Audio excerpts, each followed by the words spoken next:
I believed that I was God and that we could all become Christ too, if only we realized this inherent connection we have to God. At 19 years old, New Age blogger Steve Bancars was a spiritual guru to hundreds of thousands of followers. For Steve, it had spiritual and financial benefits.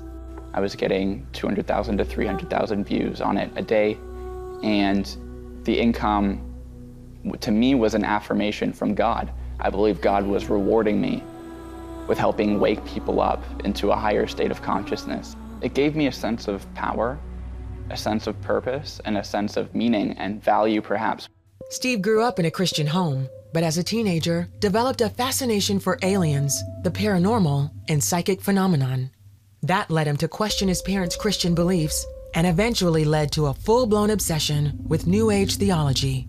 The first thing that really got me doubting the biblical worldview was ufology. All of these UFO sightings, evidence from the ancient world that we might have been visited, and there was enough evidence to make me consider that maybe the universe is filled with intelligent biological life that was perhaps naturally evolved. If you piece together the alleged evidence for reincarnation and the alleged evidence for ancient astronaut theory, you get New Age theology. Jesus remained part of Steve's worldview.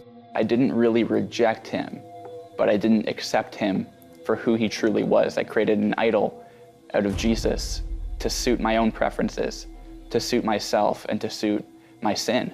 This Jesus was politically correct. He was a universalist. I wanted to be my own guide, and I didn't want to have to play by somebody else's rules.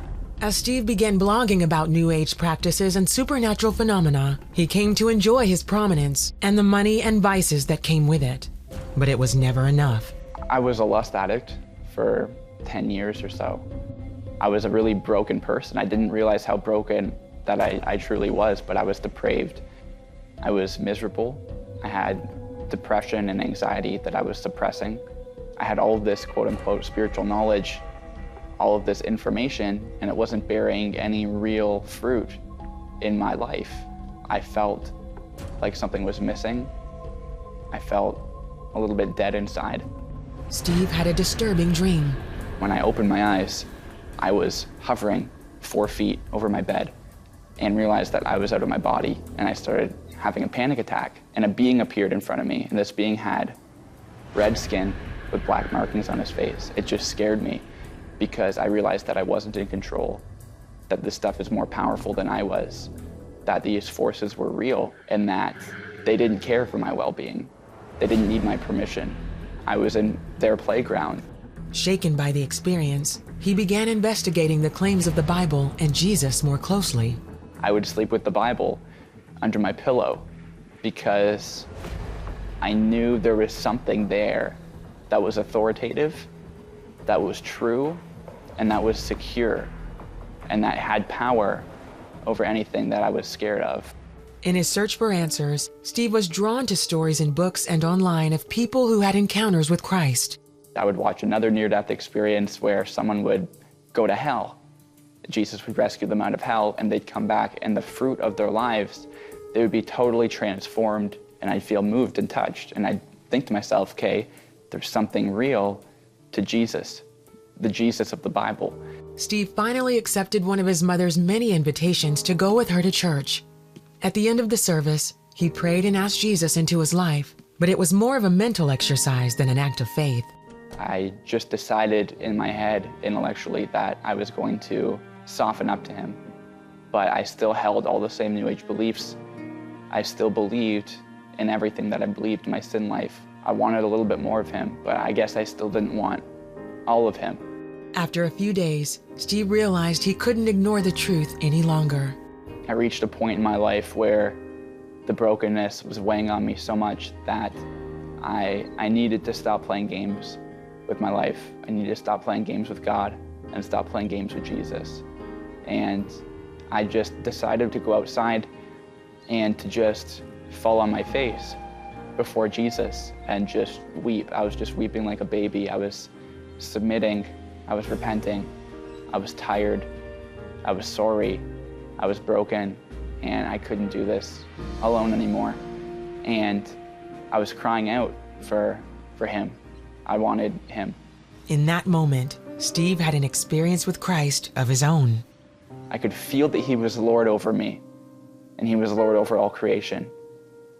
I could feel that he was concerned for me, but I could feel that he was king. I knew that he was king over creation, that the whole universe was under his feet. And the wind was just totally infused with his presence. And the thing that stuck out for me, that made me realize that I was dealing with God, was how the wind and the trees, the sounds outside, the birds, the crickets, they sounded like they were glorifying him.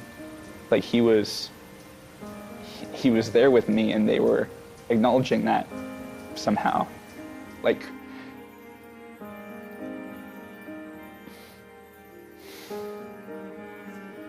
creation recognized him. Steve burned all of his New Age books and made a public statement to his online followers. I told people within a few days of that experience, I'm sorry for misleading all of you astray. This stuff is not of God. They're tools of demons to deceive us and lead us away from Jesus. And Jesus is the Son of God, and he's exactly who he claimed to be. Steve endured waves of ridicule and personal attacks from the online community, but that hasn't stopped him from trying to teach those who persecuted him. His website, reasonsforjesus.com, provides evidence and sound reasoning that prove the claims of the Bible and the only path to truth, forgiveness, and joy in life come through Jesus Christ. He delivered me from the stronghold of New Ageism and of occult philosophy. I'm the happiest I've ever been in my life. I feel more whole than I've ever been in my life. If there's hope for me, there's hope for anybody. I was the most lost person that I knew, and the Lord drew me to himself and had mercy on me. We come to the Lord, he forgives us, he gives us his Spirit, and he wants to help us heal and restore us and walk us through these traumas and these pains. And he wants to accept us and welcome us as a son into relationship with him, not into dry religious rule keeping, but into a supernatural, intimate relationship with Jesus Christ and his presence.